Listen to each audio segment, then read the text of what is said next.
മനുഷ്യനെ സംബന്ധിച്ചിടത്തോളം മറ്റുള്ള ജീവികളിൽ നിന്ന് മനുഷ്യനെ വ്യത്യസ്തനാക്കുന്ന ഏറ്റവും പ്രധാനപ്പെട്ട ഘടകം എന്ന് പറയുന്നത് അവന്റെ വിശേഷ ബുദ്ധിയാണ്. മറ്റുള്ള ജീവികൾക്ക് ഇണ തേടാനും അതോടൊപ്പം തന്നെ ഭക്ഷണം തേടാനുമുള്ള ബുദ്ധിയാണ് നൽകപ്പെട്ടിട്ടുള്ളത്. എന്നാൽ മനുഷ്യനെ സംബന്ധിച്ചിടത്തോളം അവന്റെ ജീവിതം ഇതിനുശേഷം മറ്റൊരു ജീവിതമുണ്ട് എന്നും അവിടെ കൂടി നല്ല രീതിയിലാകേണ്ടതുണ്ട് എന്നുള്ള ചിന്തയും അല്ലാഹു സുബ്ഹാനഹു വ തആല മനുഷ്യന് നൽകുന്നുണ്ട്. അതിനാൽ തന്നെ മനുഷ്യർക്ക് നൽകിയിട്ടുള്ള ഏറ്റവും പ്രധാനപ്പെട്ട സവിശേഷത എന്ന് പറയുന്നത് നല്ലതേത് ചീത്തയേത് എന്ന് മനസ്സിലാക്കിക്കൊണ്ട് തിരിച്ചറിഞ്ഞുകൊണ്ട് പ്രവർത്തിക്കുവാനുള്ള കഴിവാണ്.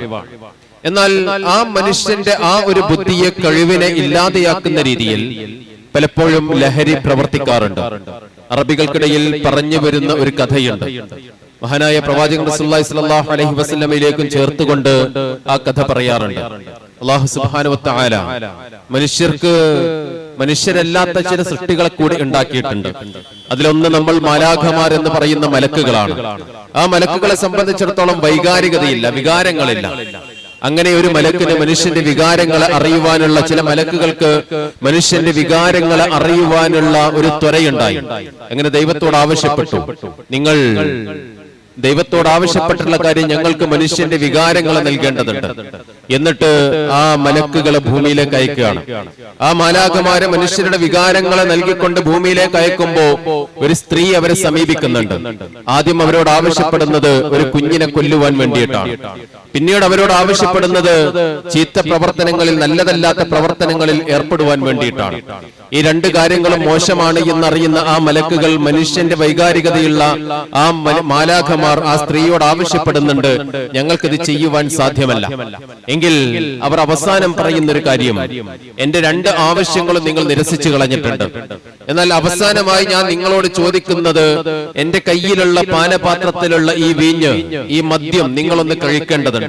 അത് എന്റെ അവസാനത്തെ ആഗ്രഹമായി നിങ്ങൾ കരുതേണ്ടതുണ്ട് എന്ന് കരുതിക്കൊണ്ട് അവരുടെ നേരെ ആ മദ്യത്തിന്റെ പാത്രം വെച്ചു നീട്ടുകയും അവർ അത് കുടിക്കുകയും ചെയ്യുന്ന ഒരു സാഹചര്യം ഉണ്ടായപ്പോൾ അവസാനം അവർ മാറി നിന്നിട്ടുണ്ടായിരുന്ന രണ്ട് തെറ്റുകൾ കൂടി അവർ ചെയ്യുന്ന അവസ്ഥയിലേക്ക് അവരെത്തിച്ചേർന്നു.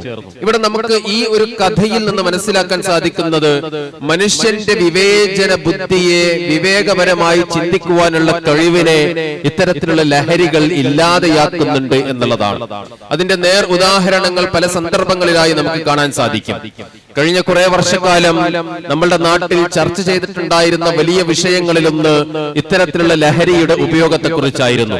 അവിടെ നമ്മൾ ആലോചിക്കുമ്പോൾ അത്തരത്തിലുള്ള ആ ലഹരിയുടെ ഉപയോഗം സമൂഹത്തിൽ വല്ലാതെ പ്രയാസത്തിലേക്ക് പോയിട്ടുണ്ട് എന്നുള്ളതും ആ സമൂഹത്തെ ഒന്നടങ്കം നശിപ്പിക്കാൻ പ്രാപ്തമായിട്ടുണ്ട് എന്നുള്ളതും മനസ്സിലാക്കിക്കൊണ്ടാണ് നമ്മളുടെ ഗവൺമെന്റുകൾ ഇത്തരത്തിലുള്ള പരിപാടികൾ ആസൂത്രണം ചെയ്തുകൊണ്ടിരിക്കുന്നത്. നമുക്കറിയാം, ജൂൺ 26 ലോകത്ത് തന്നെ ലഹരി വിരുദ്ധ ദിനമായി ആചരിക്കുന്ന ദിവസമാണ്. അതിന് ചരിത്രപരമായ ചില പശ്ചാത്തലങ്ങളുമുണ്ട്. നമ്മൾ അറിയാവുന്നത് പോലെ, പലപ്പോഴും സ്കൂളുകളിലൊക്കെ പഠിച്ചിട്ടുള്ളത് പോലെ, നമ്മൾ പഠിക്കുന്ന ഒരു യുദ്ധം കൂടി അതിന്റെ പുറകിലുണ്ട്. 1987 ഈ ഒരു ദിവസത്തെ ആചരിക്കുവാൻ UN തീരുമാനിക്കുന്നത്. അന്ന് ആലോചിക്കുന്ന സമയത്ത് ഏത് ദിവസമാണ് തെരഞ്ഞെടുക്കേണ്ടത് എന്നുള്ള ചിന്ത, ചർച്ച അവരുടെ ആ ചർച്ചകൾക്കിടയിലൂടെ കടന്നു പോകുന്നുണ്ട്. അവർ തെരഞ്ഞെടുക്കുന്ന ദിവസം ജൂൺ 26 ഇതിന്റെ ചരിത്രപരമായ പശ്ചാത്തലം എന്ന് പറയുന്നത്, ഒരു ലഹരി സമൂഹത്തിൽ വ്യാപിപ്പിച്ചു കഴിഞ്ഞാൽ ആ നാടിനെ ഇല്ലാതെയാക്കുവാൻ അതിലൂടെ സാധിക്കുമെന്നുള്ള ഒരു ചരിത്ര സംഭവത്തെ ഓർത്തെടുക്കുവാൻ കൂടിയാണ്. ചൈനയിൽ 1830കളുടെ അവസാന സന്ദർഭത്തിൽ ബ്രിട്ടീഷ് അതോടൊപ്പം തന്നെ യൂറോപ്യൻ കച്ചവടക്കാർക്ക് ആ ചൈനയിൽ ഉണ്ടായിരുന്ന ഒരുപാട് വസ്തുക്കളിൽ വലിയ കണ്ണുണ്ടായിരുന്നു. പക്ഷെ ആ നാട്ടിലെ രാജാവ് അവരെ അങ്ങോട്ട് കടക്കുവാൻ തയ്യാറാകാത്ത, സമ്മതിക്കാത്ത സാഹചര്യം ഉണ്ടാക്കി. പക്ഷെ അവർ ആ നാട്ടിലേക്ക് കടന്നു ചെല്ലുവാൻ വേണ്ടി ഉപയോഗിച്ചിട്ടുണ്ടായിരുന്ന പ്രധാന വഴികളിലൊന്ന്, ആ നാട്ടിൽ അന്ന് ഇന്ത്യയിൽ സുലഭമായി ലഭ്യമായിരുന്ന ഓപ്പിയം എന്ന് പറയുന്ന കറുപ്പ് എന്നുള്ള വലിയ ലഹരി ജനങ്ങൾക്കിടയിലേക്ക്, പ്രത്യേകിച്ച് യുവാക്കൾക്കിടയിലേക്ക് കൊടുത്തയക്കുക എന്നുള്ളതായിരുന്നു. ആ യുവാക്കൾക്ക് അതിന്റെ ലഭ്യത കൂടുതലായി ലഭ്യമാകുന്ന രീതിയിൽ ആ യുവാക്കളെ മാറ്റുക എന്നുള്ളതായിരുന്നു. അങ്ങനെ ചൈനയിലേക്ക് അതിന്റെ വലിയ രീതിയിലുള്ള വ്യാപനം ഉണ്ടാക്കുവാനുള്ള ശ്രമങ്ങളിലേക്ക് കടന്നു കടന്നുപോയി. പക്ഷെ അന്നത്തെ രാജാവ് അതിന് എതിരായിക്കൊണ്ട് സംസാരിച്ചു. അന്നത്തെ രാജാവ് അതിന് എതിരായിക്കൊണ്ട് നടപടികൾ എടുത്തു. വലിയ ഒരു കപ്പൽ നിറയെ കറുപ്പ് കയറ്റി കൊണ്ടുവന്നിട്ടുണ്ടായിരുന്ന കപ്പൽ ആ ചൈനയിലെ തുറമുഖത്ത് വെച്ച് അദ്ദേഹം തടഞ്ഞു വെച്ചു. അത് ഇവിടെ ഇറക്കുവാൻ പാടില്ല എന്ന് പറഞ്ഞു. അങ്ങനെ ഇറക്കുവാൻ പാടില്ല എന്ന് പറഞ്ഞിട്ടുള്ള ആ കപ്പലിനകത്ത് മുഴുവൻ മയക്കുമരുന്നായിരുന്നു എന്ന് മനസ്സിലാക്കിയിട്ടുള്ള ആ രാജാവ് അതിനെ തടയുന്ന സാഹചര്യങ്ങൾ ഉണ്ടായി. ആ തടഞ്ഞിട്ടുള്ളത് ഇല്ലാതെയാക്കുവാൻ, തടസ്സം നീക്കുവാൻ വേണ്ടിയിട്ട് അന്നത്തെ സാമ്രാജ്യത്വ ശക്തികൾ അവിടെ നടത്തിയിട്ടുണ്ടായിരുന്ന യുദ്ധത്തിന്റെ പേരാണ് ഓപ്പിയം വാർ എന്ന് പറയുന്നത്. അതിന്റെ ഓർമ്മകൾ കൂടി പുതുക്കിക്കൊണ്ടാണ് UN എല്ലാ വർഷവും ജൂൺ 26-ന് ഇത്തരത്തിൽ ലഹരി വിരുദ്ധ സന്ദേശവുമായി ജനങ്ങളിലേക്ക് ഇറങ്ങിത്തിരിക്കുന്നത്. നോക്കൂ നിങ്ങൾ, അത് നമ്മളുടെ നാട്ടിലുണ്ടാക്കുന്ന അപകടം എത്രയാണ്. ലഹരി നമ്മളുടെ നാട്ടിലുണ്ടാക്കുന്ന അപകടം എത്രയാണ്. കഴിഞ്ഞ 2025-ൽ കേരള പോലീസ് പുറത്തുവിട്ടിട്ടുള്ള ഒരു കണക്കുണ്ട്. 72 കൊലപാതകങ്ങൾ നടന്നിട്ടുള്ളതിൽ 22 ലഹരിയുടെ പിന്തുണയുള്ള കൊലപാതകങ്ങളായിരുന്നു. അതായത് ലഹരി ഉപയോഗിച്ചുകൊണ്ടോ അതല്ലെങ്കിൽ മദ്യാസക്തിയിലോ മദ്യത്തിന്റെ ആ ഒരു ലഹരിയുടെ ഭാഗമായിക്കൊണ്ടോ ആളുകൾ പരസ്പരം അങ്ങോട്ടും ഇങ്ങോട്ടും പ്രശ്നമുണ്ടാവുകയും അതിന്റെ ഒടുക്കം ഒരു മനുഷ്യൻ മരണപ്പെടുന്ന സാഹചര്യത്തിലേക്ക് എത്തിച്ചേരുകയും ചെയ്തു എന്നുള്ളതാണ് നമുക്ക് അവിടെ മനസ്സിലാക്കുവാൻ സാധിക്കുന്നത്. അവിടെ നോക്കൂ നിങ്ങൾ, ആ ക്രൈമിന്റെ പുറകിൽ പ്രവർത്തിച്ചിട്ടുള്ള കൃത്യമായ ത്വര എന്താണ് എന്ന് ചോദിച്ചാൽ അവിടെ ലഹരിയാണ് എന്ന് നമുക്ക് മനസ്സിലാക്കുവാൻ സാധിക്കും. അതുകൊണ്ട് തന്നെയാണ് ഇന്ത്യ ഗവൺമെന്റ് ജൂൺ 26-ന് പലപ്പോഴും ആചരിക്കുന്നത് നാശമുക്ത ദിൻ എന്ന് പറഞ്ഞുകൊണ്ടാണ്. നാശമില്ലാത്ത, ജനങ്ങളെ നാശത്തിൽ നിന്ന് ഇല്ലാതെയാക്കുന്ന, ജനങ്ങളെ നശിപ്പിക്കുന്ന എല്ലാ വസ്തുക്കളിൽ നിന്നും മാറ്റി നിർത്താവുന്ന ഒന്നായിക്കൊണ്ട് ലഹരിയെ കണക്കാക്കുകയാണ്. അങ്ങനെ ആചരിക്കുന്ന ഈ ദിവസത്തിലാണ് നമ്മൾ ഇന്നിവിടെ ഇത്തരത്തിലുള്ള ഒരു പരിപാടി സംഘടിപ്പിച്ചുകൊണ്ടിരിക്കുന്നത്. നമ്മൾ ആലോചിക്കേണ്ടത്, ഒരു നാടിനെ നശിപ്പിക്കാൻ ലഹരി കൊണ്ട് സാധിക്കും. അവിടെയുള്ള യുവത്വത്തെ ഇല്ലാതെയാക്കുവാൻ പലപ്പോഴും പല സമൂഹത്തിലും പല ഇടങ്ങളിലും അധാർമികതക്കെതിരെ, അനീതിക്കെതിരെ ആദ്യമായി സംസാരിക്കുന്നത് യുവാക്കളായിരിക്കും, അവിടുത്തെ വിദ്യാർത്ഥികളായിരിക്കും. അവിടുത്തെ സാധാരണപ്പെട്ട യുവാക്കളായ ആളുകൾ പല നാടുകളിലും അനീതിക്കെതിരെ സംസാരിക്കുന്ന സമയത്ത് അവരെ ഇല്ലാതെയാക്കുവാൻ, അവരെ മൗനത്തിലേക്ക് തള്ളിവിടുവാൻ ഓരോ കാലഘട്ടത്തിലും ആളുകൾ ഉപയോഗിക്കുന്ന ഏറ്റവും പ്രധാനപ്പെട്ട ഘടകങ്ങളിലൊന്ന് ഇത്തരത്തിലുള്ള ലഹരി ജനങ്ങൾക്കിടയിലേക്ക്, യുവാക്കൾക്കിടയിലേക്ക് നൽകുക എന്നുള്ളതാണ്.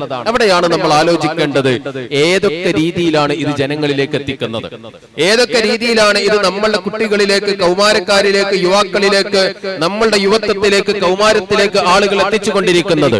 ഒന്നാമത്തത് ഒരു കൗതുകമാണ്. പലപ്പോഴും നമ്മൾ ആലോചിച്ച് നോക്കുമ്പോ പല ആളുകളും പറയുന്ന ഒരു കാര്യമുണ്ട്, മദ്യത്തിനടിമപ്പെട്ട് അതല്ലെങ്കിൽ ലഹരിക്കടിമപ്പെട്ട് ഏറ്റവും അവസാന നാളുകളിൽ ഹോസ്പിറ്റലിൽ കിടക്കുമ്പോഴോ ആ സന്ദർഭത്തിൽ ഇത് തെറ്റാണ് എന്ന് തിരിച്ചറിയുമ്പോഴോ, അങ്ങനെ തിരിച്ചറിഞ്ഞുകൊണ്ട് അവരുടെ മനസ്സിൽ കഴിഞ്ഞകാല ജീവിതത്തെ കുറിച്ച് ആലോചിക്കുമ്പോഴോ അവർ പറയാറുള്ള ഏറ്റവും പ്രധാനപ്പെട്ട കാര്യം, ഞങ്ങൾ ആദ്യമായി ഇതിലേക്ക് കടന്നുപോയിട്ടുണ്ടായിരുന്നത് ഒരു കൗതുകത്തിന്റെ പേരിലായിരുന്നു. പല ആളുകളും പല വസ്തുക്കളും ഞങ്ങളിലേക്ക് കൊണ്ടുവന്നുകൊണ്ട് ഇതൊന്ന് ഉപയോഗിച്ചു നോക്ക്, ഇതിന്റെ എഫക്റ്റുകൾ അറിഞ്ഞു നോക്ക് എന്ന് പറഞ്ഞുകൊണ്ട് ഞങ്ങളിലേക്ക് നൽകുകയായിരുന്നു. മുസ്തഫ ലുത്ഫി മൻഫലൂത്തിയുടെ ഒരു കഥയുണ്ട്. അദ്ദേഹം ആ കഥക്ക് നൽകിയിട്ടുള്ള പേര് ആദ്യ ചഷകം എന്നുള്ളതാണ്. അറബിയിൽ അൽ കഅസുൽ ഊല എന്നാണ് അതിന് പറയുന്നത്. ആ കഥയിൽ അദ്ദേഹം പറയുന്ന ഏറ്റവും പ്രധാനപ്പെട്ട കാര്യം, മൃതപ്രായനായി കിടക്കുന്ന സമയത്ത് അദ്ദേഹത്തിന്റെ യുവത്വ കാലഘട്ടത്തെ കുറിച്ച് ആലോചിച്ചു. തന്റെ യുവത്വ കാലഘട്ടത്തിലേക്ക് അദ്ദേഹം തിരിച്ചുപോയി. ആ തിരിച്ചു പോകുന്ന സമയത്ത് എന്തുകൊണ്ടാണ് ഇന്ന് ഈ മൃതപ്രായനായി നരകിച്ച് മരിക്കേണ്ട സാഹചര്യം എനിക്കുണ്ടായത് എന്ന് അദ്ദേഹം ആലോചിക്കുന്ന സമയത്ത് അദ്ദേഹം പിന്നീട് പറയുന്ന ഒരു കാര്യമുണ്ട്, ആദ്യമായി എന്നിലേക്ക് നീട്ടിയിട്ടുണ്ടായിരുന്ന ആ പാനപാത്രം ഞാൻ ഉപയോഗിച്ചിട്ടില്ലായിരുന്നെങ്കിൽ ഇന്ന് എനിക്ക് ഈ മരണക്കിടക്കയിൽ ഇത്ര നരകിച്ച രീതിയിൽ കിടന്ന് മരിക്കേണ്ട സാഹചര്യം ഉണ്ടാകുമായിരുന്നില്ല. അതിൽ നിന്ന് എനിക്ക് വിട്ടുനിൽക്കാൻ സാധിച്ചിരുന്നുവെങ്കിൽ എത്ര നന്നായേനെ എന്ന് വിലപിക്കുന്ന ഒരു മനുഷ്യന്റെ കഥയായിക്കൊണ്ടാണ് അദ്ദേഹം ആ കഥയെ വിലയിരുത്തുന്നത്. നമ്മൾ ആലോചിച്ചു നോക്ക്, പലപ്പോഴും ജനങ്ങളിലേക്ക്, നമ്മളുടെ കുട്ടികളിലേക്ക് ഇത്തരത്തിലുള്ള വസ്തുക്കൾ എത്തിക്കുവാനുള്ള ഒന്നാമത്തെ ട്രിക്കായിക്കൊണ്ട്, സ്റ്റെപ്പായിക്കൊണ്ട് ആളുകൾ പറയുന്നത്, കൊണ്ടുവരുന്നത് ഇതിന്റെ കൗതുകത്തെയാണ്. ഇത് ഉപയോഗിച്ചാൽ എങ്ങനെയാണ്, ഇത് ഏത് രീതിയിലാണ് ഉപയോഗിക്കേണ്ടത്, അതല്ലെങ്കിൽ ഇത് ഉപയോഗിച്ചിട്ടില്ലെങ്കിൽ ഈ കാലഘട്ടത്തിൽ ജീവിക്കുവാൻ പറ്റാത്ത രീതിയിലേക്ക് നമ്മൾ മാറിപ്പോകുമോ? മറ്റൊന്ന് നോക്ക് നിങ്ങൾ, പരീക്ഷണമാണ്. പരീക്ഷണത്തിലൂടെയാണ് ആളുകൾ അതിലേക്ക് എത്തുന്നത്. ഇത് ഉപയോഗിച്ചാൽ ഇതിന്റെ എഫക്റ്റുകൾ എന്റെ ശരീരത്തിൽ എങ്ങനെയാണ് ഉണ്ടാകുന്നത്, ഇത് ഏത് രീതിയിലാണ് എന്റെ ശരീരത്തിൽ പ്രവർത്തിക്കുവാൻ പോകുന്നത്. മറ്റൊന്ന്, മൂന്നാമത്തെ കാരണം അനുകരണങ്ങളാണ്. നമ്മൾ ഏറ്റവും കൃത്യമായി മനസ്സിലാക്കേണ്ട സംഗതികളിലൊന്ന്, 2019 COVID-19 എന്നുള്ള രോഗം, മഹാമാരി ലോകത്തിൽ ഒന്നടങ്കം വ്യാപിക്കുന്നത്. ആ 2019 അവസാനത്തിൽ നമ്മളിങ്ങനെ പഠിച്ചു നോക്കുന്ന സമയത്ത് 2020 ആ ഒരു കാലഘട്ടത്തിൽ കോവിഡ് മഹാമാരി നമ്മളുടെ വീടുകളിലേക്ക് കയറി വന്നപ്പോ നമ്മളെല്ലാവരും വീടിനകത്ത് ഒതുങ്ങിക്കൂടേണ്ട സാഹചര്യം വന്നു. പക്ഷെ അന്ന് നമ്മളിലേക്ക് കടന്നു വന്നിട്ടുണ്ടായിരുന്നത് ലോക സിനിമയുടെ വാതായനങ്ങൾ നമ്മളുടെ മുമ്പിൽ വല്ലാതെ തുറന്നിട്ടു. പക്ഷേ അങ്ങനെ ആ ലോക സിനിമയുടെ വാതായനങ്ങൾ നമ്മളുടെ മുന്നിൽ തുറന്നിട്ടപ്പോൾ പലപ്പോഴും ആളുകളിൽ കൂടുതലും സ്വാധീനം ചെലുത്തിയിട്ടുണ്ടായിരുന്നത് അതിന്റെ നന്മകളായിരുന്നില്ല, അതിലുണ്ടായിരുന്ന സന്ദേശങ്ങളായിരുന്നില്ല, മറിച്ച് ചില സീരീസുകളിലൂടെ അടക്കം ആളുകളെ ധാരാളമായി സ്വാധീനിച്ചിട്ടുണ്ടായിരുന്നത്, പ്രത്യേകിച്ച് യുവത്വത്തെ, കൗമാരത്തെ ധാരാളമായി സ്വാധീനിച്ചിട്ടുണ്ടായിരുന്നത് അതിലുള്ള ലഹരിയുടെ ഉപയോഗങ്ങളായിരുന്നു. ഏത് തരത്തിലുള്ള ലഹരിയാണ് അതിൽ ഉപയോഗിക്കുന്നത്, അത് നമുക്ക് ലഭിക്കണം എന്നുള്ള രീതിയിലേക്കായിരുന്നു ആളുകൾ കടന്നുപോയിട്ടുണ്ടായിരുന്നത്. അതുവരെ ലഹരി എന്ന് പറഞ്ഞാൽ കേവലം മദ്യത്തെ മാത്രം ആലോചിച്ചിരുന്ന ആളുകൾ അതിനപ്പുറത്തേക്ക് ചില വസ്തുക്കളെ കുറിച്ച് കൂടി ചിന്തിക്കുവാൻ തുടങ്ങി. അത് നമുക്ക് വേണം എന്നുള്ള ചിന്തയിലേക്ക് ആളുകൾ പോകാൻ തുടങ്ങി. അത് ഉപയോഗിച്ചു കഴിഞ്ഞാൽ എങ്ങനെയാകും എന്നുള്ള ചിന്തയിലേക്ക് ജനങ്ങൾ എത്തുന്ന സാഹചര്യമുണ്ടായി. ഒടുക്കം സംഭവിച്ചത് എന്താ? കഴിഞ്ഞ വർഷങ്ങളിൽ നമ്മളൊന്ന് എടുത്ത് പരിശോധിച്ച് നോക്കുമ്പോൾ എവിടെയും വാർത്തകൾ എടുത്ത് വായിച്ചു കഴിഞ്ഞാൽ എവിടെയും അക്രമങ്ങൾ ഉണ്ടാകുമ്പോൾ അതിന്റെ പുറകിലെല്ലാം ലഹരിയുടെ ഒരു സംഘത്തെ, ലഹരി ഉപയോഗിക്കുന്ന ആളുകളെ നമുക്ക് കാണാൻ കഴിയുന്ന സാഹചര്യങ്ങൾ ഉണ്ടായി. ഇത് അനുകരണത്തിന്റെ ഭാഗമായി കൊണ്ടാണ് അവർ ഉപയോഗിക്കുന്നുണ്ട്, അവരുടെ നാടുകളിൽ ഉപയോഗിക്കുന്നുണ്ട്, അവർ ഏറ്റവും നല്ല രീതിയിൽ ഇതിനെ ഉപയോഗിക്കുന്നുണ്ട്. അതുകൊണ്ട് നമ്മളും ഉപയോഗിക്കേണ്ടതുണ്ട് എന്നുള്ള ചിന്തയിലേക്ക് പലപ്പോഴും യുവത്വം കടന്നുപോയി. ഈ 3 കാരണങ്ങളെ മാത്രം നമ്മൾ എടുത്ത് പരിശോധിച്ചാൽ അവിടെ യുവാക്കൾക്കിടയിലേക്ക് എത്രത്തോളം വ്യാപകമായി കൊണ്ടാണ് ഇതിനെ ഉപയോഗിക്കുവാനുള്ള സംഘടിതമായ ശ്രമങ്ങൾ ഉണ്ടാകുന്നത് എന്ന് നമുക്ക് തിരിച്ചറിയുവാൻ സാധിക്കും. സഹോദരങ്ങളെ, നമ്മൾ ആലോചിക്കേണ്ട ഏറ്റവും പ്രധാനപ്പെട്ട വസ്തുത, പരിശുദ്ധ ഖുർആൻ ഏതോ കാലഘട്ടത്തിൽ ഇതിനെക്കുറിച്ച് പറയുന്നുണ്ട്. നേരത്തെ ബഹുമാന്യനായ ഹബീബ് സൂചിപ്പിച്ചു, പരിശുദ്ധ ഖുർആൻ ഖംർ എന്നുള്ള വാക്കാണ് അതിലൂടെ ഉപയോഗിക്കുന്നത്. 2 സ്ഥലങ്ങളിലാണ് അമലു ശൈത്താൻ, പിശാചിന്റെ പ്രവർത്തനങ്ങളാണ് എന്ന് പരിശുദ്ധ ഖുർആൻ പറയുന്നത്. അതിലൊന്ന് ലഹരിയുമായി ബന്ധപ്പെട്ടുകൊണ്ടാണ്. പരിശുദ്ധ ഖുർആൻ മറ്റൊരു സ്ഥലത്ത് പറയുന്നുണ്ട്, ലഹരി നിങ്ങൾക്കിടയിൽ ഉണ്ടാക്കുവാൻ വേണ്ടി, പിശാച് നിങ്ങൾക്കിടയിൽ ശത്രുതയും ദേഷ്യവും വിദ്വേഷവും ഉണ്ടാക്കുവാൻ വേണ്ടി ഉപയോഗിക്കുന്ന ഏറ്റവും പ്രധാനപ്പെട്ട വസ്തുക്കളിലൊന്ന് ലഹരി തന്നെയാണ്. അത് ഖംർ തന്നെയാണ്. മനുഷ്യന്റെ ബുദ്ധിയെ ഇല്ലാതെയാക്കുന്ന, മനുഷ്യന്റെ വിവേചന ശക്തിയെ ഇല്ലാതെയാക്കുന്ന, മനുഷ്യന്റെ ബുദ്ധിയെ മറച്ചില്ലാതെയാക്കുന്ന, പലപ്പോഴും ഒരു കുടുംബത്തിൽ ജീവിക്കുന്ന ആളുകളാണ് എന്ന് പോലും തിരിച്ചറിയുവാനുള്ള ആ ശക്തി നഷ്ടപ്പെടുത്തുന്ന ആ ലഹരിയുടെ ഉപയോഗമാണ്. നമ്മൾ ചിന്തിച്ചു നോക്ക്, എത്രയെത്ര കൊലപാതകങ്ങളാണ് സുഹൃത്തുക്കൾ തമ്മിൽ നടന്നിട്ടുള്ളത്. നമ്മൾ ഓരോ ദിവസവും വാർത്ത വായിക്കുന്ന സമയത്ത് സുഹൃത്തുക്കൾ തമ്മിൽ നടന്നിട്ടുള്ള കൊലപാതകങ്ങളുടെ വാർത്തകൾ വായിക്കാറുണ്ട്. അതിന്റെ പുറകിലേക്കൊന്ന് പോയി നോക്കുന്ന സമയത്ത് ഒരു ഗ്ലാസ് മദ്യത്തിന്റെ അതല്ലെങ്കിൽ മറ്റെന്തെങ്കിലും വസ്തുക്കൾ ഉപയോഗിച്ചതിന്റെ അനുരണനമായി കൊണ്ടാണ് അവരിലേക്ക് ഈ കൊലപാതകങ്ങൾ, ഈ ക്രിമിനൽ ചിന്താഗതികൾ കടന്നു വന്നിട്ടുള്ളത് എന്ന് നമുക്ക് മനസ്സിലാക്കുവാൻ സാധിക്കും. അതുകൊണ്ട് തന്നെ ഇത് നാട് നേരിടുന്ന വലിയ പ്രശ്നമാണ് എന്ന് നമ്മൾ തിരിച്ചറിയേണ്ടതുണ്ട്. ISM മുമ്പ് തന്നെ അത് തിരിച്ചറിഞ്ഞിട്ടുണ്ട്. കഴിഞ്ഞ വർഷങ്ങളിലാണ് ജനങ്ങളിലേക്ക്, ആളുകളിലേക്ക് നല്ല കേരളം എന്നുള്ള പദ്ധതിയിലൂടെ ISM ജനങ്ങൾക്കിടയിലേക്ക് ഇറങ്ങി തിരിച്ചിട്ടുണ്ടായിരുന്നത്. ഓരോ വീടുകൾ തോറും, ഓരോ വീടുകളും കേന്ദ്രീകരിച്ചുകൊണ്ട്, വീടുകളുടെ മുറ്റങ്ങളെ കേന്ദ്രീകരിച്ചുകൊണ്ട് ലഹരിക്കെതിരെയുള്ള ബോധവൽക്കരണങ്ങൾ രാത്രിയും പകലും അവർ നൽകിയിട്ടുണ്ടായിരുന്നു, ISM നൽകിയിട്ടുണ്ടായിരുന്നു. ഓരോ പ്രധാനപ്പെട്ട ഏരിയകളെയും കേന്ദ്രീകരിച്ചുകൊണ്ട് ലഹരിക്കെതിരായിട്ടുള്ള എക്സിബിഷനുകൾ നടത്തിയിട്ടുണ്ടായിരുന്നു. ഓരോ വ്യക്തിയും അതിലേക്ക് പോകാനുള്ള സാധ്യതയെ മുന്നിൽ കണ്ടുകൊണ്ട് അവരെ തിരിച്ചു കൊണ്ടുവരുവാനുള്ള പരിശ്രമങ്ങളിലേക്ക് ISM എല്ലാ കാലഘട്ടത്തിലും പോയിട്ടുണ്ട്. എല്ലാ കാലഘട്ടത്തിലും ലഹരിക്കെതിരായിട്ടുള്ള നിലപാടെടുക്കുന്നതിൽ ISM മുന്നിട്ട് നിൽക്കുക തന്നെ ചെയ്തിട്ടുണ്ട്. അതിന്റെ തുടർച്ചയായിക്കൊണ്ടാണ് ഇന്ന് ഈ പരിപാടി ഇവിടെ സംഘടിപ്പിക്കപ്പെടുന്നതും. സഹോദരങ്ങളെ, ഇതൊരു പ്രശ്നമാണ് എന്ന് നമ്മൾ തിരിച്ചറിയുന്നുണ്ട്, ഇതൊരു പ്രയാസമാണ് എന്ന് നമ്മൾ തിരിച്ചറിയുന്നുണ്ട്. എങ്കിൽ നമ്മൾ ആലോചിക്കേണ്ട ചില സംഗതികളുണ്ട്. ഒന്നാമത്, ഇതിനുള്ള പരിഹാരം എന്താണ്? ഈ ലഹരിക്ക് എതിരായുള്ള പരിഹാരം എന്താണ്? അതിനെ ഏത് രീതിയിലാണ് നമ്മുടെ നാടിൽ നിന്ന് തുടച്ചു നീക്കുവാൻ സാധിക്കുക? പലപ്പോഴും ഒന്നാമത്തെ ഉത്തരം, സഹോദരങ്ങളെ, നമ്മൾ സമൂഹത്തെ തിരിച്ചറിയുക, നമ്മൾ നമ്മളുടെ യുവത്വത്തെ തിരിച്ചറിയുക, നമ്മളുടെ കൗമാരവുമായി കൂടുതൽ അടുക്കുവാൻ ശ്രമിക്കുക. നമ്മൾ പലപ്പോഴും ഉദ്യോഗസ്ഥന്മാര് പറയാറുണ്ട്, പല ആളുകളിലേക്കും പല രക്ഷിതാക്കളെയും വിളിക്കുന്ന സമയത്ത്, ലഹരിക്കടിമപ്പെട്ട മക്കളുടെ രക്ഷിതാക്കളെ വിളിക്കുന്ന സമയത്ത് അവർ കൗതുകത്തോടു കൂടി ചോദിക്കുന്ന ചില ചോദ്യങ്ങളെ കുറിച്ച് ആ എക്സൈസ് ഉദ്യോഗസ്ഥർ പറയുന്നുണ്ട്, ഞങ്ങളുടെ മക്കളോ അതിലേക്കൊന്നും പോകാൻ സാധ്യതയില്ല. അങ്ങനെ ഒരു സാധ്യതയേ ഇല്ല എന്ന് പറഞ്ഞുകൊണ്ട് തള്ളിക്കളയുന്ന രക്ഷിതാക്കളുണ്ട്. അവിടെ അവർ പറയുന്ന ചില അടയാളങ്ങളുണ്ട്. ഒന്നാമത്തത്, ലഹരിക്ക് അടിമപ്പെട്ടു പോയിട്ടുള്ള ഒരു കുട്ടിയുണ്ട് എങ്കിൽ, ഒരു വിദ്യാർത്ഥി ഉണ്ട് എങ്കിൽ, ഒരു യുവാവോ ഒരു സാധാരണ മനുഷ്യനെ ഉണ്ട് എങ്കിൽ അയാളിൽ ആദ്യമായി കാണാൻ പോകുന്ന ലക്ഷണം അയാളുടെ ശരീരത്തിൽ നിന്ന് വൃത്തിയില്ലാതെയാകുന്നു എന്നുള്ളതാണ്. അയാളുടെ ശരീരത്തിൽ നിന്ന്, അയാളുടെ ജീവിതത്തിൽ നിന്ന്, അയാളുടെ ചിട്ടകളിൽ നിന്ന് മാറിയിട്ട് വൃത്തിയില്ലാത്ത, ചിട്ടയില്ലാത്ത ഒരു ജീവിതത്തിലേക്ക് ആ മനുഷ്യൻ കടന്നു പോകുന്നു. രണ്ടാമത്തത് എന്താ? രണ്ടാമത്തത് അവർ പറയുന്നത് ഉറക്കത്തിലെ ഏറ്റക്കുറച്ചിലുകളാണ്. രാത്രിയോ പകലോ എന്ന വ്യത്യാസമില്ലാതെ ചിലപ്പോ ദിവസങ്ങളോളം ഉറങ്ങുന്ന രീതി ഉണ്ടാകും. അതോടൊപ്പം തന്നെ ദിവസങ്ങളോളം ഉറങ്ങാതിരിക്കുന്ന രീതികൾ ഉണ്ടാകും. മൂന്നാമത്തത് പറയുന്നത് ആ ആളുകൾക്കിടയിൽ ഭക്ഷണത്തിന്റെ കാര്യത്തിൽ ഏറ്റക്കുറച്ചിലുകൾ ഉണ്ടാകുമെന്നുള്ളതാണ്. ചില സന്ദർഭങ്ങളിൽ ധാരാളം ഭക്ഷണം കഴിക്കുന്നു, ചില സന്ദർഭങ്ങളിൽ തീരെ കഴിക്കാതിരിക്കുന്നു. സഹോദരങ്ങളെ, ഇതൊക്കെ തിരിച്ചറിയുവാൻ സാധിക്കുക കുടുംബ ബന്ധം ഏറ്റവും നല്ല രീതിയിൽ മുന്നോട്ട് പോകുന്നതിലൂടെയാണ്. എന്തുകൊണ്ടാണ് ലഹരിക്ക് അടിമപ്പെടുന്നത് എന്നുള്ള ചോദ്യത്തിന് പലപ്പോഴും ആ യുവാക്കളോട് നമ്മൾ ചോദിക്കുന്ന സമയത്ത് പലരും തിരിച്ചു പറയുന്ന മറുപടികളിൽ ഏറ്റവും പ്രധാനപ്പെട്ട കാരണങ്ങളിലൊന്ന്, വീടിനകത്ത് സമാധാനം ലഭിക്കുന്നില്ല. വീടിനകത്തേക്ക് പോകുന്ന സമയത്ത് അവിടെ സമാധാനം ലഭിക്കാത്ത സാഹചര്യങ്ങൾ ഉണ്ടാകുമ്പോൾ സമാധാനമുള്ളിടത്തേക്ക് നമുക്ക് പോകേണ്ടി വരുന്നു. അവിടെ സമാധാനത്തിന് വേണ്ടിയുള്ള വഴികളായിട്ട് നമുക്ക് ചില വസ്തുക്കൾ ആളുകൾ നൽകുന്നു. പലപ്പോഴും ആദ്യത്തെ ഉപയോഗത്തിലൂടെ നമുക്കത് വല്ലാതെ ഇഷ്ടപ്പെടുന്നു.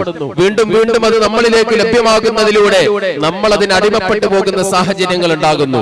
അവിടെയാണ് പ്രിയ രക്ഷിതാക്കളോട് പറയാനുള്ളത്, നമ്മൾ ചെയ്യേണ്ട ഏറ്റവും പ്രധാനപ്പെട്ട കാര്യം നമ്മളുടെ വീടകങ്ങളെ ഏറ്റവും സമാധാനമുള്ള ഇടങ്ങളാക്കി മാറ്റുക എന്നുള്ളതാണ്.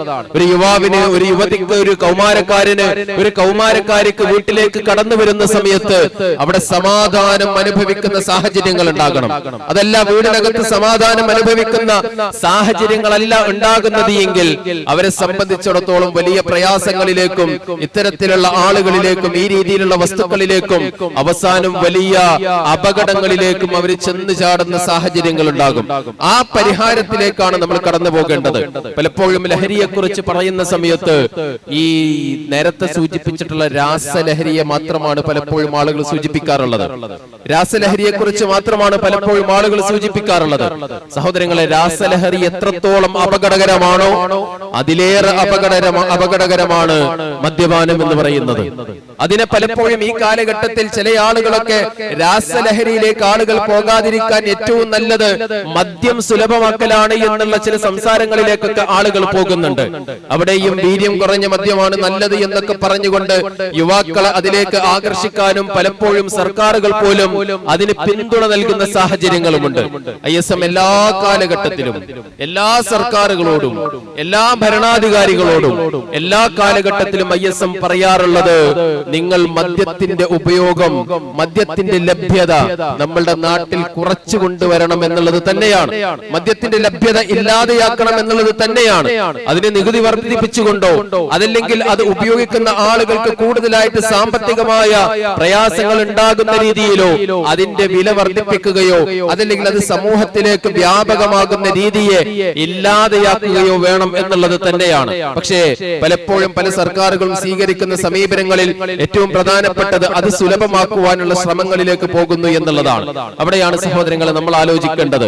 നമ്മളുടെ കുടുംബത്തിന്റെ ഉള്ളിലേക്ക്, നമ്മളുടെ കുടുംബങ്ങളിലേക്ക്, നമ്മളുടെ യുവാക്കളിലേക്ക് ഇത് കൊണ്ടുവരാതിരിക്കാനുള്ള ശ്രമങ്ങൾ നമ്മളുടെ ഭാഗത്ത് നിന്നുണ്ടാകേണ്ടതുണ്ട്. ഒരു കുട്ടി അതിലേക്ക് കടന്നു പോകുന്നുണ്ട് എങ്കിൽ ആ കടന്നു പോകുന്ന കുട്ടിയെ അതിൽ നിന്ന് മാറ്റി നിർത്തുവാനുള്ള ശ്രമങ്ങളും നമ്മളുടെ ഭാഗത്ത് നിന്നുണ്ടാകേണ്ടതുണ്ട്. അതൊരു സമൂഹത്തിന്റെ ബാധ്യതയാണ്, ഒരു സമൂഹത്തിന്റെ ബാധ്യതയാണ്. ആ സമൂഹത്തിലേക്ക് ലഹരി ലഭിക്കാതിരിക്കാൻ ഏറ്റവും ആദ്യം പ്രവർത്തിക്കേണ്ടത് അവനവൻ തന്നെയാണ്. ഒരു സ്വന്തം ബോധമുണ്ടായിരിക്കണം, ഒരു സ്വയം അവബോധമുണ്ടായിരിക്കണം. അവിടെ ചിന്തിച്ചു നോക്കൂ നിങ്ങൾ, ഒരു മനുഷ്യനെ സംബന്ധിച്ചിടത്തോളം ഞാൻ ലഹരി ഉപയോഗിക്കുന്നുണ്ട് എങ്കിൽ അതിന്റെ ആദ്യത്തെ ഇര ഞാൻ തന്നെയാണ്, മറ്റാരുമല്ല. അതിന്റെ ആദ്യത്തെ ഇര ഞാൻ തന്നെയാണ്. അതിന്റെ എല്ലാ പ്രയാസങ്ങളും അനുഭവിക്കേണ്ടി വരുന്നത് എനിക്ക് തന്നെയാണ്. പിന്നീട് എന്റെ കുടുംബത്തിനാണ്, പിന്നീട് എന്റെ നാടിനാണ്. അതിന് ആദ്യം അവബോധമുണ്ടാകേണ്ടത്, ഇതിൽ നിന്ന് മാറി നിൽക്കണം എന്നുള്ള അവബോധമുണ്ടാകേണ്ടത് സ്വന്തത്തിനാണ് എന്നുള്ള ബോധത്തിലേക്ക് നമ്മൾ തിരിച്ചു പോകേണ്ടതുണ്ട്. മറ്റൊന്ന് സമൂഹമാണ്. അങ്ങനെ ഉപയോഗിക്കുന്ന ആളുകളെ ഒറ്റപ്പെടുത്തുകയും അവരെന്താണെന്ന് വെച്ചാൽ ആയിക്കോട്ടെ, അത് നമ്മളെ ബാധിക്കുന്ന വിഷയമല്ലല്ലോ എന്ന് കരുതിക്കൊണ്ട് പലപ്പോഴും ആ ആളുകളെ വെറുതെ എങ്ങനെ വിടുന്ന സാഹചര്യങ്ങൾ ഉണ്ടാകും. പലപ്പോഴും അത്തരത്തിലുള്ള ആളുകളെ കൊണ്ടാണ് സമൂഹത്തിൽ ബുദ്ധിമുട്ടുകൾ ഉണ്ടാകുന്നത്. അവിടെയാണ് സമൂഹത്തിന്റെ ബാധ്യത നമ്മൾ മനസ്സിലാക്കേണ്ടത്. നമ്മുടെ നാട്ടിൽ അത്തരത്തിലുള്ള ആളുകൾ ഉണ്ടാകുന്നുണ്ട് എങ്കിൽ, ലഹരിക്ക് അടിമപ്പെട്ടുകൊണ്ട് ഒരാൾ വളർന്നു വരുന്നുണ്ട് എങ്കിൽ, അതല്ലെങ്കിൽ അയാളുടെ ആ ഒരു പോക്ക് ലഹരിയിലേക്കാണ് പോകുന്നത് എങ്കിൽ, അവിടെ സമൂഹത്തിന്റെ ബാധ്യതയാണ് അയാളെ അതിൽ നിന്ന് തിരിച്ചു കൊണ്ടുവരിക എന്നുള്ളത്.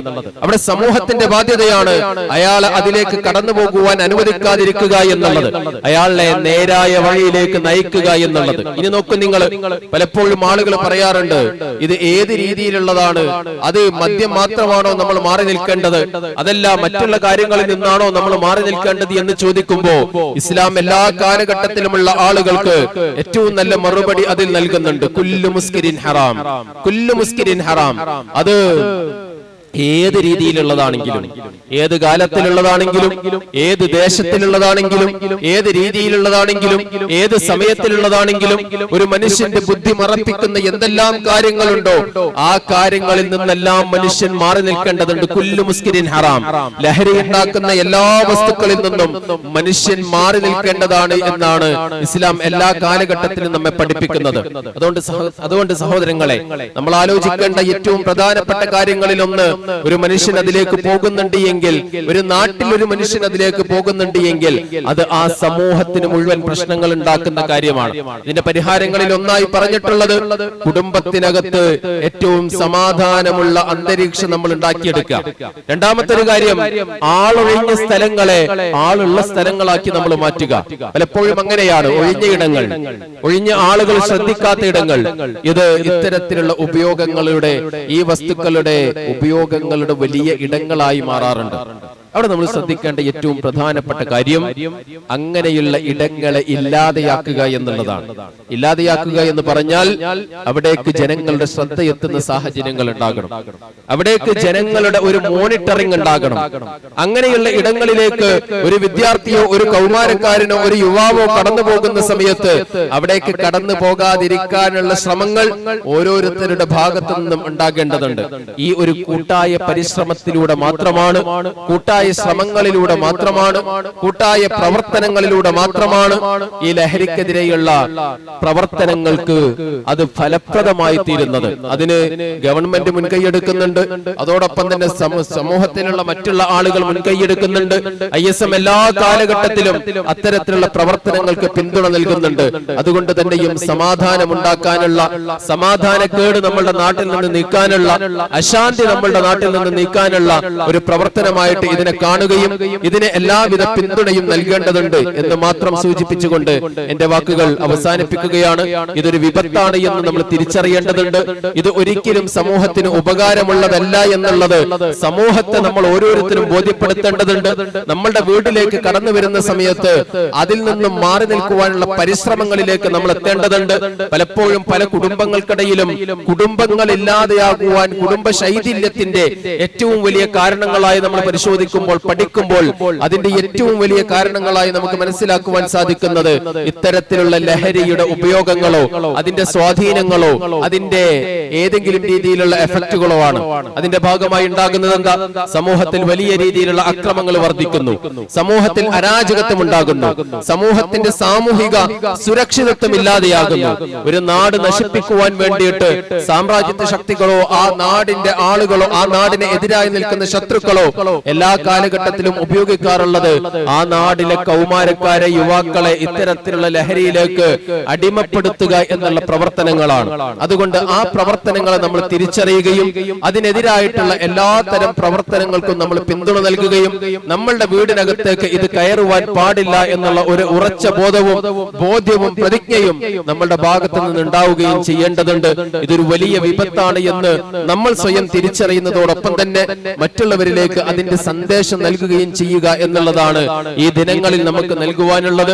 അതോടൊപ്പം തന്നെ യുവാക്കളായ കൗമാരക്കാരായ ആളുകൾ ശ്രദ്ധിക്കേണ്ട ഏറ്റവും പ്രധാനപ്പെട്ട കാര്യം നമ്മളുടെ സമയത്തെ ക്രിയേറ്റീവായി ഉപയോഗപ്പെടുത്തുക എന്നുള്ളതാണ്. ക്രിയാത്മകമായി ഉപയോഗപ്പെടുത്തുവാൻ, അതോടൊപ്പം തന്നെ ഏറ്റവും നല്ല രീതിയിൽ ഉപയോഗപ്പെടുത്തുവാൻ നമ്മൾ ആ ഒരു പരിശ്രമങ്ങളിലേക്ക് കൂടി കടന്നു ചെല്ലേണ്ടതുണ്ട്. ഒഴിവ് സമയം ധാരാളം ലഭിക്കുമ്പോൾ എങ്ങനെയാണ് ആ ഒഴിവ് സമയത്ത് ചെലവഴിക്കേണ്ടത് എന്ന് ആലോചിക്കുമ്പോൾ അതിന് സമൂഹത്തിന് ഉപകാരപ്രദമായ ക്രിയേറ്റീവായിട്ടുള്ള ആക്റ്റീവായിട്ടുള്ള പ്രവർത്തനങ്ങളിലേക്ക് നമ്മൾ ഇറങ്ങിച്ചെല്ലുകയും ആ ഒഴിവ് സമയത്ത് മോശമായ രീതിയിലേക്ക് ഉപയോഗിക്കാതിരിക്കാനുള്ള ഒരു ത്വരയും നമ്മളുടെ ഭാഗത്ത് നിന്ന് കടന്നു വരേണ്ടതുണ്ട്. കളിക്കളങ്ങളെ നമ്മൾ ഉപയോഗപ്പെടുത്തേണ്ടതുണ്ട്. അതോടൊപ്പം തന്നെ നമ്മളുടെ സാമൂഹികമായ പ്രവർത്തനങ്ങളിലേക്ക്, ജനങ്ങൾക്ക് ഉപകാരപ്രദമായ പ്രവർത്തനങ്ങളിലേക്ക് നമ്മൾ ഇറങ്ങിത്തിരിക്കേണ്ടതുണ്ട്. കൗമാരത്തെ അതിന്റെ ഊർജത്തെ ഇല്ലാതെയാക്കുവാനുള്ള ഒരു ശ്രമമാണ് ഇത് എന്ന് നമ്മൾ തിരിച്ചറിഞ്ഞുകൊണ്ട് അതിൽ നിന്ന് മാറി നിൽക്കേണ്ടതുണ്ട് എന്ന് മാത്രം സൂചിപ്പിച്ചുകൊണ്ട് ഞാൻ എന്റെ വാക്കുകൾ അവസാനിപ്പിക്കുന്നു. അൽഹംദുലില്ലാഹി റബ്ബിൽ ആലമീൻ. അസ്സലാമു അലൈക്കും വറഹ്മത്തുള്ളാഹി വബറകാതുഹു.